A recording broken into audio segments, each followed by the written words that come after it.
Forget gurus. Forget anyone claiming to be an online business expert without going through the challenges of entrepreneurship themselves. The Real Money, Real Business podcast is here to prove the best insights in online business comes from your fellow online business builders. We dig into stories of entrepreneurs selling their business on the Empire Flippers marketplace so that you can learn how they made their business profitable, how they overcame obstacles, and what lessons they learned in their online journey. If you want to take your business and your knowledge to the next level, you've come to the right podcast. Let's get started. Hey everyone, welcome to the Real Money, Real Business podcast. I'm Lauren, and today we have Benoit on the show, who's selling an Amazon FBA and e-commerce business on the Empire Flippers marketplace. Hey Benoit, how's your day going so far? Hi Lauren, thanks for having me. Pretty excited to do this podcast with you today. Fantastic. Yeah, I'm really excited to speak to you as well. I think you've got a really unique business here, so I can't wait to share more about it with our listeners. But before we do that, I'm going to give them a brief summary of the business just so that they have a better idea of what we're talking about. Right. This is an Amazon FBA and e-commerce business. It was created in September 2017, and it's in the equipment, outdoors, and home niches. The average revenue for the business is $175,994 per month, and it makes an average of $43,813 per month in net profit. The assets included with the business are a domain, including all site content and files, secondary domains, an Amazon Seller Central account with 4 SKUs, trademarks, employee contracts, supplier contracts and relationships, Shopify and Walmart accounts, a Facebook account, an email list with 3,000 subscribers, US and Canadian patents, a YouTube account, distribution contracts, and dropshipping management infrastructure. For everyone listening, you can visit empireflippers.com/marketplace and search for listing number 66336 to learn more about this business. Or you can unlock this listing to start your due diligence if you're interested in purchasing this asset. So with that out of the way, let's get into this. Benoit, can you fill us in on your background in starting and running online businesses? Yeah, back in 2017, I was looking for a new business to invest in. And while we were at my former brother-in-law vacation home up north, where there's a lot of snow, we had the idea to start a business together after realizing there is no such safe and efficient tool to remove snow. Being both manual, we literally invented and personally tested the tools I'm commercializing right now. And when we realized we developed a tool that has the longest reach capacity in North America, we decided to apply for a patent in the US and in Canada and launch a business 3 months after that. Hopefully for us, it was an instant hit. With less than, I would say, $50,000 of advertising, we made $750,000 in sales on our first season with only 20% online. So most of the sales were in hardware stores, which usually it's very hard to get in. And I would say that since then, I bought back my brother-in-law shares. So I run this business alone for 3 years now. And for the auditor, I would say that French is my first language, so I try to do my best in English to answer your question, Lauren.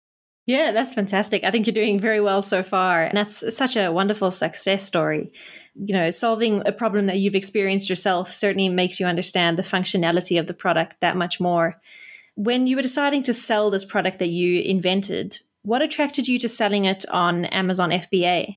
I have a background in finance. So when I started the business, I had absolutely no contact whatsoever in the home improvement industry.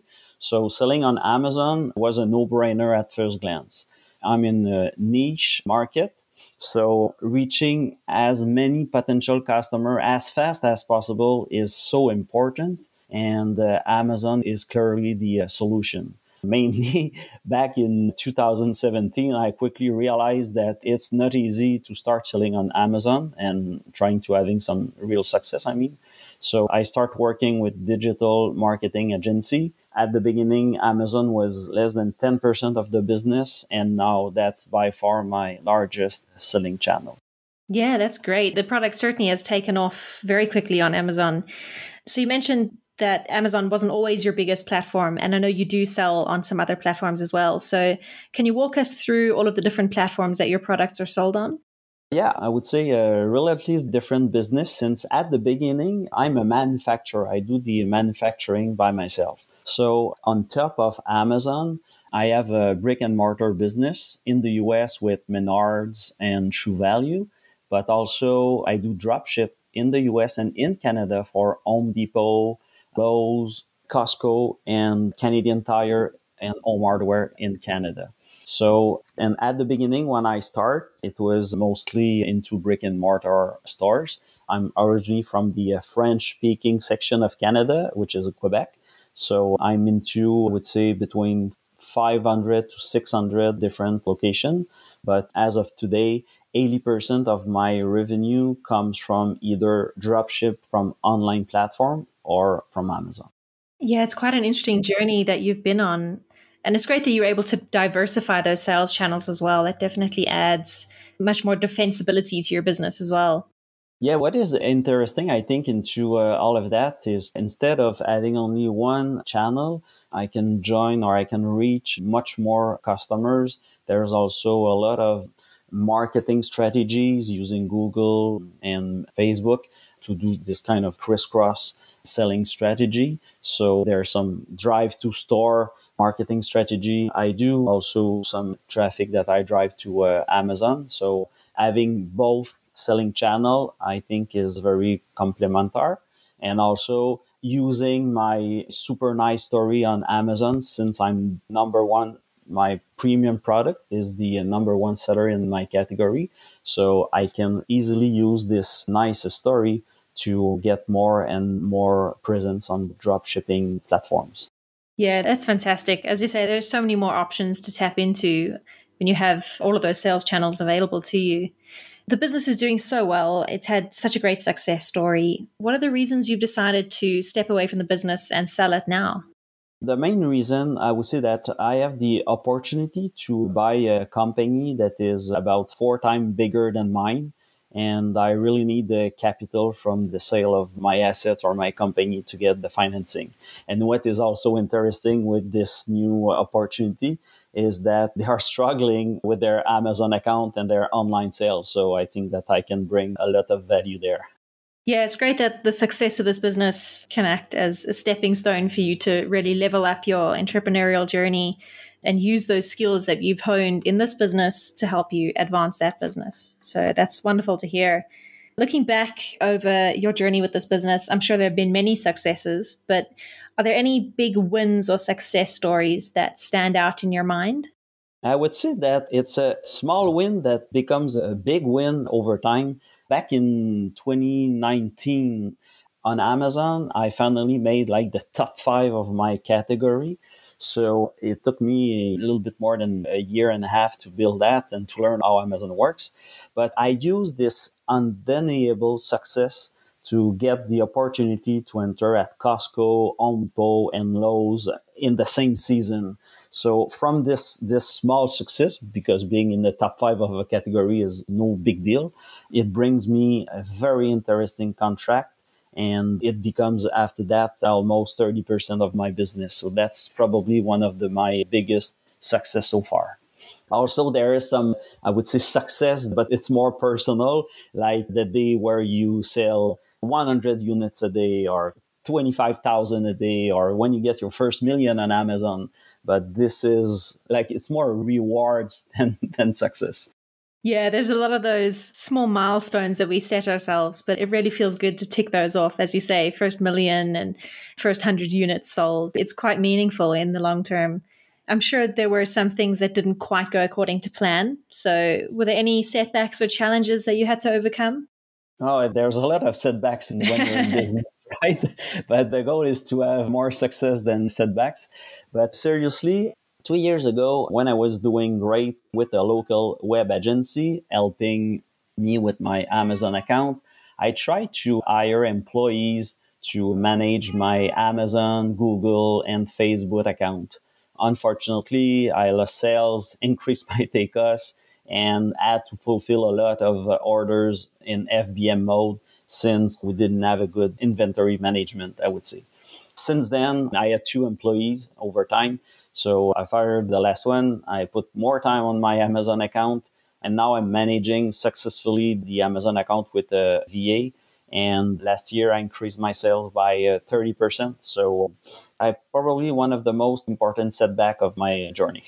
And I would say also that another challenge regard managing the inventory, since actually I'm not using Amazon Advances warehouses. So from my warehouse in Eastern Canada and Eastern US, I have one in both countries. I have to carefully monitor the inventory level in order to make sure I'm always in FBA mode. So it's not a setback, but it's a challenge here. Yeah, inventory management is tough, even if you are using Amazon warehouses. But I can imagine it gets tricky with all the different sales channels that you have to juggle. Let's take a look at your traffic now. I know you mentioned that having all these different sales channels opens you up to a lot of different traffic options. So can you walk us through where traffic comes into your business from and how you're acquiring new customers? At the moment, I do have a lot of strategies, but for 2022 and 2023, almost 100% of the Amazon traffic comes from Amazon PPC campaigns only. I don't drive a lot of outside traffic to Amazon. I also do Walmart PPC campaign as well to help to boost sales on Walmart.com. And all my Facebook and Google advertising campaigns drives the traffic to my Shopify website. We do some advertising in the Google Shop. I do some display regarding Facebook. The remarketing campaigns are those that works the best. But for all of that, I'm working with specialists. As I was explaining, for my Amazon PPC, I'm working with a VA that does only the Amazon PPC campaigns. I also work with web agency here in Canada for all my Google and Facebook advertising. I do have another VA for my Shopify SEO, email, and remarketing campaigns. And finally, I have an outside agency that do my branding, images, and videos, since I think I have pretty cool videos, good instruction manual as an example. So we try to always stay sharp regarding all the arts we have been using. So I have a lot of, I would say, professional that works with me to always stay on the edge. Yeah, it's great that you're able to make use of those specialists to really streamline your traffic there. It certainly sounds like it's paying off. I see that you also have an email list. Are you sending out email marketing campaigns at all? Yes and no. I would say that it's new for this year. Previously, my Shopify website is new from November 2022. Prior to that, I was just like accumulating some emails. But since last November, with all the emails we are getting, we are sending a lot of automated campaigns, remarketing emails after the sales took place. So we try to entertain our potential or our client to make sure he becomes a good ambassador, Yeah, so I think that with all the automated campaigns regarding the email list I think I'm pretty active right now. And that's my VA for my Shopify account that helped me set up everything and make sure we use the email we are getting the right way. Yeah, I think that's great. It sounds like you've tapped into a lot of different traffic sources there, a lot of different revenue streams. So with that in mind, what do you think are the major growth opportunities that a buyer could tap into when they take over this business? I would say that if I just go back a little bit from your previous question, I tried a lot of different strategies regarding the marketing campaigns, mainly on Google and Facebook. And what is interesting with the digital marketing is you can monitor everything. On my end, when you look at the conversion ratio or the cost of one conversion, there's something that you can't measure is when your potential customers see the advertising but goes in the brick and mortar stores. Back in 2019, 20, I had almost 50% of my business that was buying in stores. So I had a pretty high take loss or conversion rate in the past, but I was telling myself, look, it helps for driving traffic in store, which I can't measure. But as of today, since 80% of the business is now online, there's probably like an opportunity to maximize your profit by lowering the amount I spend on Google and Facebook. So that's one thing. Regarding your question with the opportunities, I think the first major opportunity to grow the business is trying to having the buyer ask to himself, what product do I have in my lineup that I can place in my distribution network? I mean, I offer an instant access to Costco, Lowe's, Home Depot, and Menards, both in Canada and in the US. So this is a major opportunity for a buyer to get this access, I would say like for free, because the way the business is priced, the buyer is only paying for the revenue streams, you know.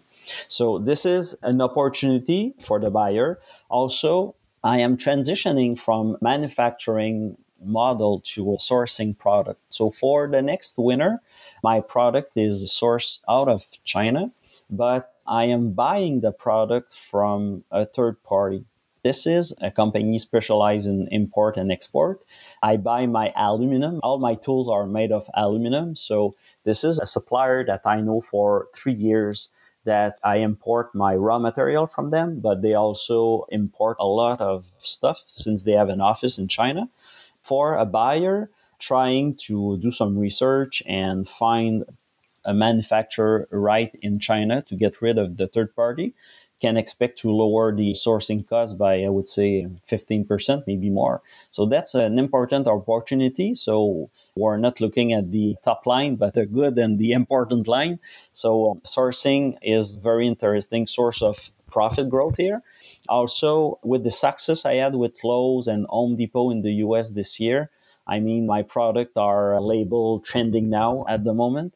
So I start some discussion to having the product on shelves for next season, which is an opportunity at the moment for me, at least.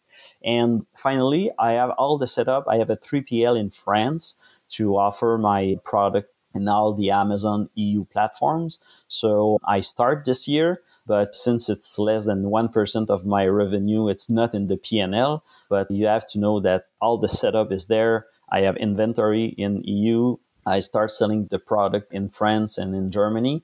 So next year, for sure, the sale will increase with the nice review I have from North America. There's some good thing to happen there, I think.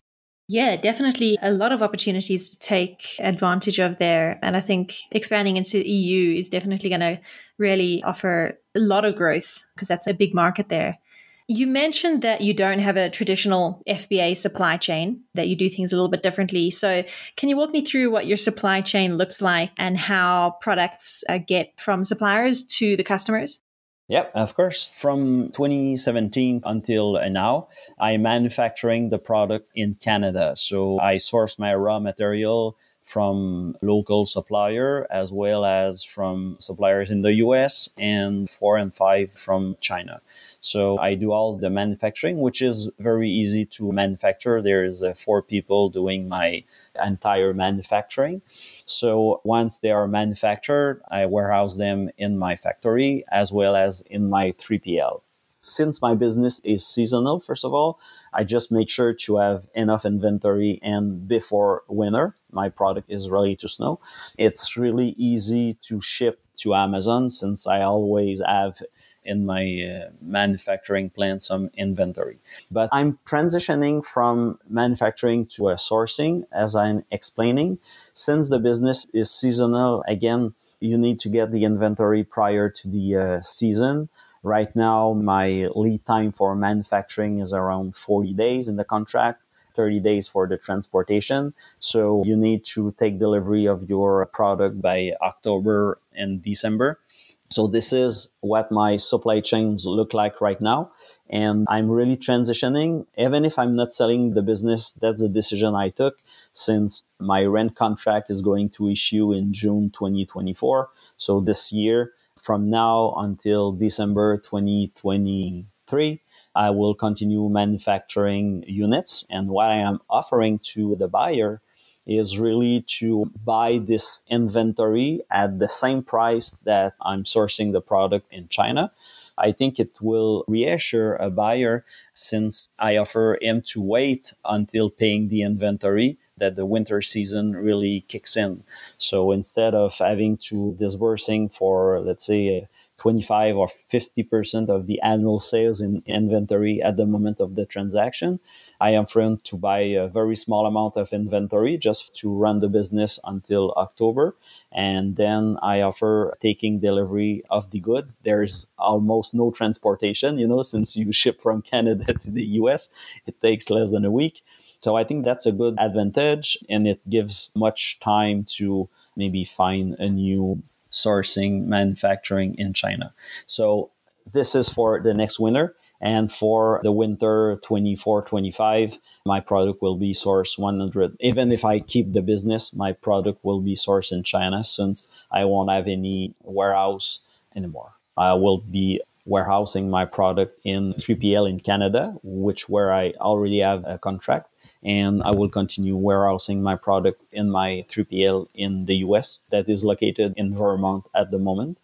And it's very important also to have a 3PL in Canada and in the US in order to be able to dropship the orders for Lowe's, Home Depot, and Costco, and Menards. Menards is only selling in the US, but for the three other partners, all the online orders received on the .ca website must be shipped from Canada. So having inventory in these 3PLs is very, very important.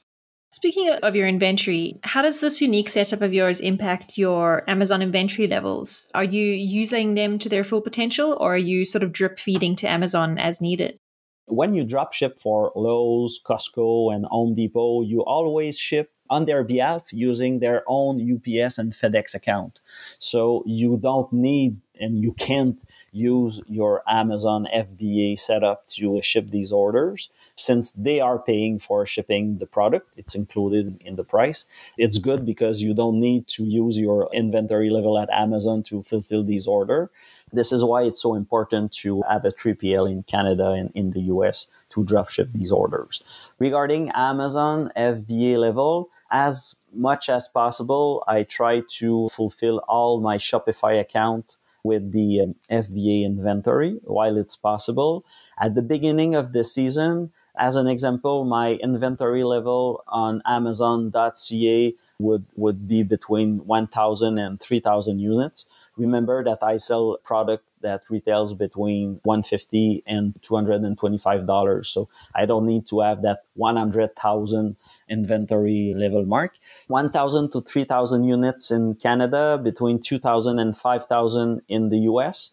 I would say that it's really not an issue during the season, but in November and December, you need to monitor it very closely to make sure that you maximize the inventory available at Amazon, because in that period, like last winter, I had to fulfill maybe 5 to 10% of the orders in FBM mode because of the lack of inventory at that time. But the Amazon algorithm is better year after year. Remember what was the level of sales of the last season.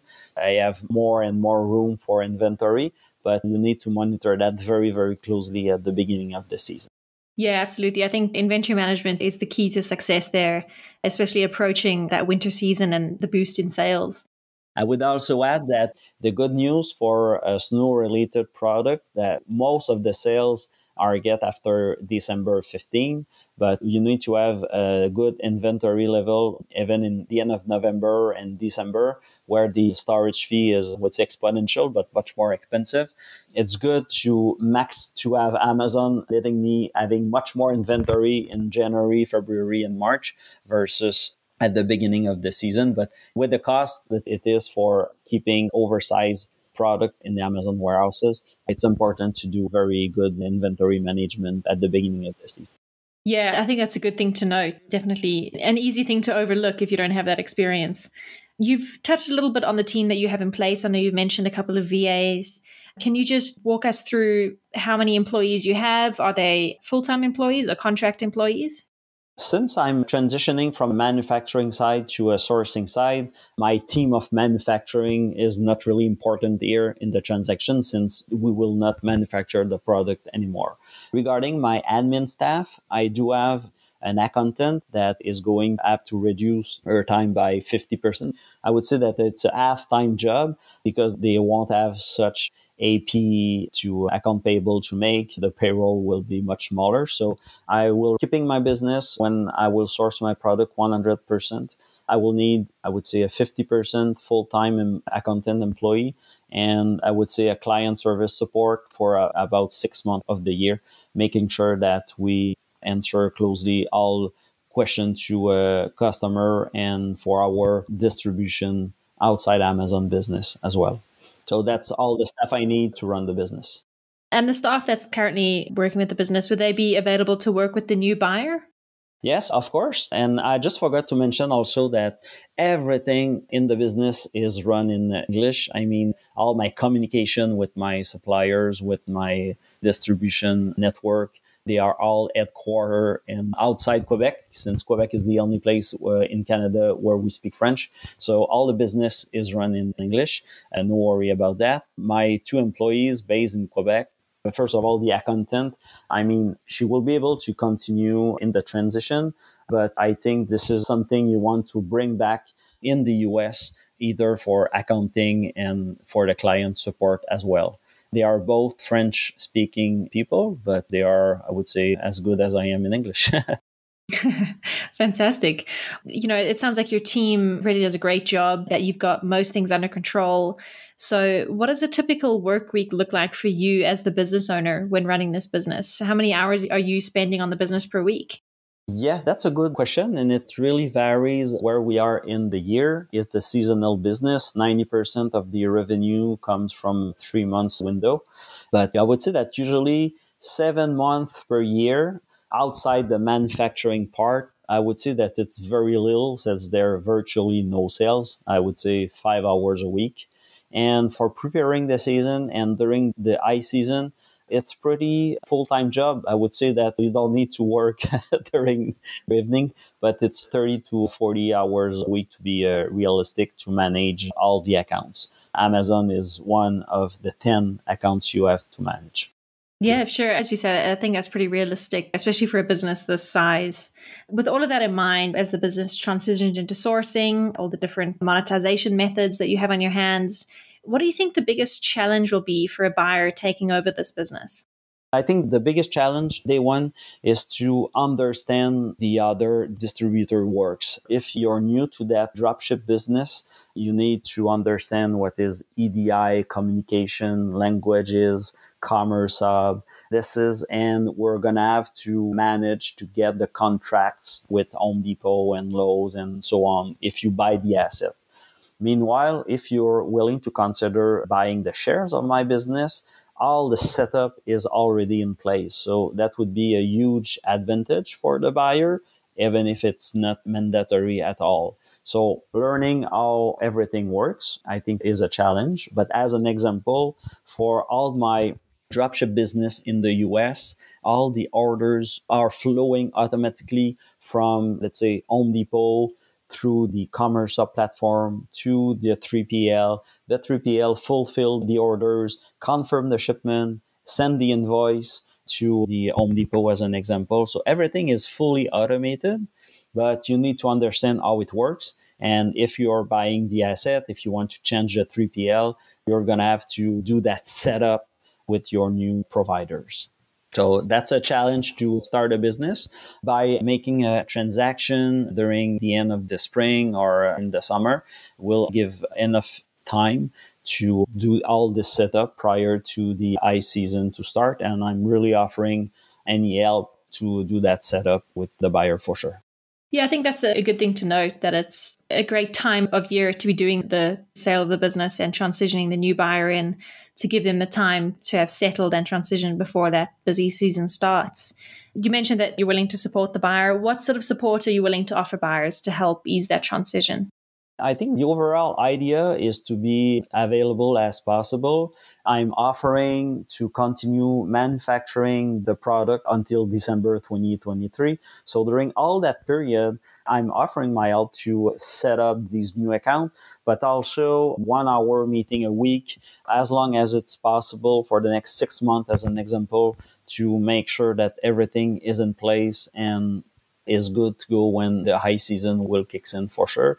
And if the buyer choose to not continue working with my actual VAs, I also offering my time to meet these VAs to make sure once again that we maximizes his chances to make the smoother transaction as possible. Yeah, it's fantastic. That's a really great amount of help there, especially offering to continue that manufacturing until December 23. I think that's going to be a huge help. One less thing for them to worry about as they transition in. When it comes down to negotiating the details of the sale, would you be open to something like an earn-out agreement? As I'm explained earlier, I need my capital to invest in the new business. Having that said, I am offering to postpone the inventory payment. So if you take this in consideration, I'm open to a form of earn-out, but it has to stay kind of reasonable. I truly believe that the growth that I experienced from last season will continue over the next season. And if we can find a way in the earnout, as an example, to make sure that the real effort of sourcing the product right in China can be taken, that's something that I'm willing to consider for sure. Fantastic. Yeah, that certainly seems fair. And would you commit to a non-compete agreement? Yes, of course, totally willing for that. The new business I'm willing to buy is in the beauty category, so it's not a problem at all signing a non-compete agreement. Yeah, very little overlap there, so I don't think that'll be a problem. Well, Benoit, that leads us into the final question of the interview, the one where you can truly sell your business. So if you had to put yourself into the shoes of a buyer, why do you think your business is a business worth buying? The first question a buyer should ask him, that can definitely be a yes, go. Can you offer your product on Costco, Lowe's, Home Depot, and Menards? Because if the answer is yes, I mean, you can get an incredible synergy there. That's the first thing. The second thing is regarding the Canada market. Then it's much smaller than it is in the US. I'm offering a very interesting way to penetrate the Canadian market. So that's one thing. Also, if the Costco Lowe's thing is not your stuff, what is interesting in my business is it's seasonal, yes, but it gives you a bunch of time outside the high season. And since it's a niche category, the take cost is relatively low. So it's generating a nice profit year after year. There is no much competition at this time. Like in every category, there's some copycat, very low quality. But with the take cost that is relatively low, even without growth, you're generating a nice profit on a monthly basis. Growing the EU account is definitely something that is worth putting time and worth buying the business since it's already there. It's harvest time next season.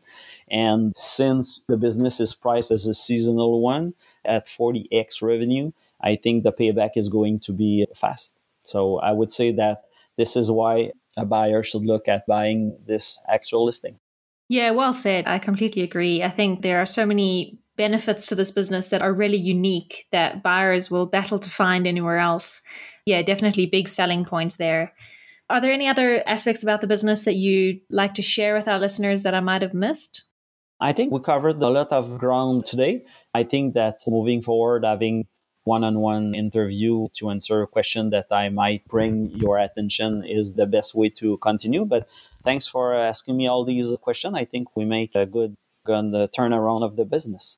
Yeah, I certainly hope so. And thank you so much for joining me on the interview today. It's been fascinating getting some insights into this business. As I say, it's so unique. So I certainly learned a lot. And it's been an absolute pleasure talking to you. All right. Nice to meet you, Lauren. Thank you very much.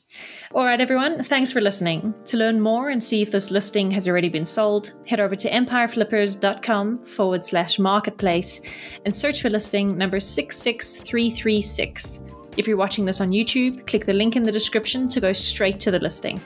Once you've unlocked this listing, you'll be given everything you need to know about this business. So until next time, enjoy your digital journey.